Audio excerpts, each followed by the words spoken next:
Joining me now, Ambassador Wendy Sherman, MSNBC Global Affairs contributor and former Undersecretary of State for Political Affairs in the Obama administration, and Nayyera Haq, former State Department senior advisor, also in the Obama administration. So you ladies will not relate to this activity, but I'm going to have you comment on it anyway. Here is one of the dinner's invitations from September of 2018, and NBC News obtained this. It's a master guest list that we've gotten for every dinner through to the end of 2019, as well as the internal State Department calendars from before the pandemic emerged, showing that future dinners were also on the books as late as November. Ambassador Sherman, is this a thing that one does when one is Secretary of State? Well, I think all secretaries of state have dinners, but they usually involve bringing in foreign guests for serious diplomatic purposes. Sometimes there are outsiders, but it's usually around a topic that we're trying to understand. You know, Secretary Pompeo has a big job in the midst of holding these dinners and thinking about holding such dinners. We have issues taking place in Venezuela where the President and Secretary Pompeo are considering whether they want to go to war with Iran over oil. We have the recent WHO meeting that took place last week, where, in fact, other countries came forward to try to solve this global pandemic crisis, and the United States was nowhere to be found. So instead, we have Mike Pompeo and Susan Pompeo making multiple trips to Kansas as he considered whether he wanted to run for the Senate, and holding these dinners really as a prelude to building up lists for a possible presidential campaign in 2024. This is not what we need our Secretary of State to be doing. We need him to be addressing the very serious issues in front of us here and in the world. Well, this is indeed the spoil system, apparently, at work. NBC News has a report on whether Mr. Linick, Steve Linick, whether or not he was also investigating these Madison dinners. Here it is. It is unclear, per the NBC report, whether the Inspector General was also investigating the Madison dinners, but two administration officials told NBC News that Linick made some type of inquiry to the protocol office last week before he was fired.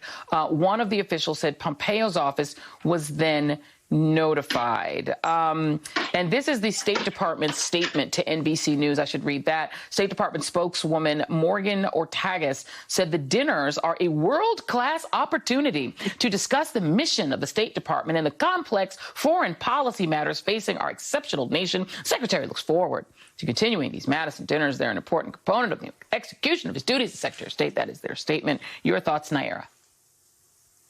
Oh, well, I mean, let's not forget where Secretary Pompeo comes from Congress. He rose up with the Tea Party, where this is exactly the kind of thing that they decried, of using elites' access to government with taxpayer dollars. I had never in my time in government heard of a harpist being brought in to entertain American bigwigs and CEOs. I mean, it's gone well beyond farce at this point, to the point where the Inspector General was actually investigating at least three different things for Secretary Pompeo. There was ignoring workplace violence from his protocol staff.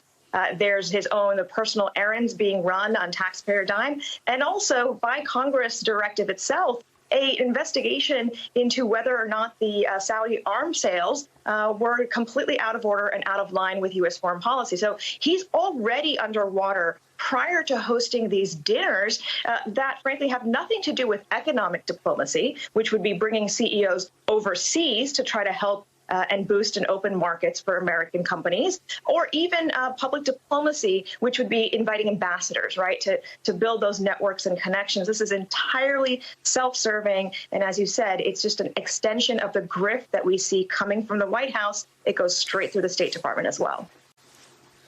And thank you for reminding our viewers that the Tea Party movement, when the polls sort of bore it out, was a more upper class white Americans who didn't want other Americans to get their mortgages, get mortgage relief. Pompeo, per the New York Times, quietly has visited conservative donors and political figures on State Department trips. This is per the Times. He made a secretive trip in January to a Florida retirement enclave populated by prominent Republican donors while on the tail end of a diplomatic trip to Latin America. In December, he met with Republican donors over a hotel dinner on a trip in London. And last October, he huddled with Charles Koch, the Republican billionaire and a longtime supporter of his, while on an official visit to Kansas aboard a government aircraft. In each of these instances, Pompeo did not put the visits on his public schedule. The exact number of the meetings is unclear, though there is a pattern of activity. And this at the same time, the Kansas City Star is reporting that all the gaudy taxpayer dinners might actually make him damaged goods if he wanted to run for a statewide office. But as you pointed out earlier, Ambassador Sherman, he might be looking higher than that to be president. What would you say about a foreign country in which this is the way diplomats and senior government officials behaved, where there is a taking in of lots of money, corralling with the super rich, and attempting to roll over into permanent power? What would we say about another country that was made up that way? I think we would say that it was corrupt, Joy, that what we are seeing here, as Nayyera points out, is a pattern that is one that takes place at the White House and takes place obviously here now at the State Department, where officials really gain for themselves in the process of their official duties. It's really inappropriate. And I think what's very concerning here as well is that you all have reported, NBC has reported, that not a single Democrat was at any of these dinners. And it's very interesting. You know, not selling arms to Saudi Arabia was one of the few bipartisan bills in the United States Congress. And anyway, in spite of that, the Trump administration used a very questionable emergency powers to sell arms. And obviously, the inspector general was looking into that. And it was sort of curious because Secretary Pompeo said in the clip that you showed that he had no idea what Steve Linick was doing, but then acknowledged that he had submitted written questions in this Saudi arms deal investigation. So he belied his own statement. And in fact, what we have here is very concerning circumstances. This is not what a Secretary of State should be doing. And this as the Republicans have given out $50 billion in cash, grants, and loans to the airline industry. And that's just one industry that's raking in the dough. So some people are really benefiting from this this sort of regime-ish behavior. Thank you so much, Ambassador Wendy Sherman, Nayyera Haq, both of you. Please be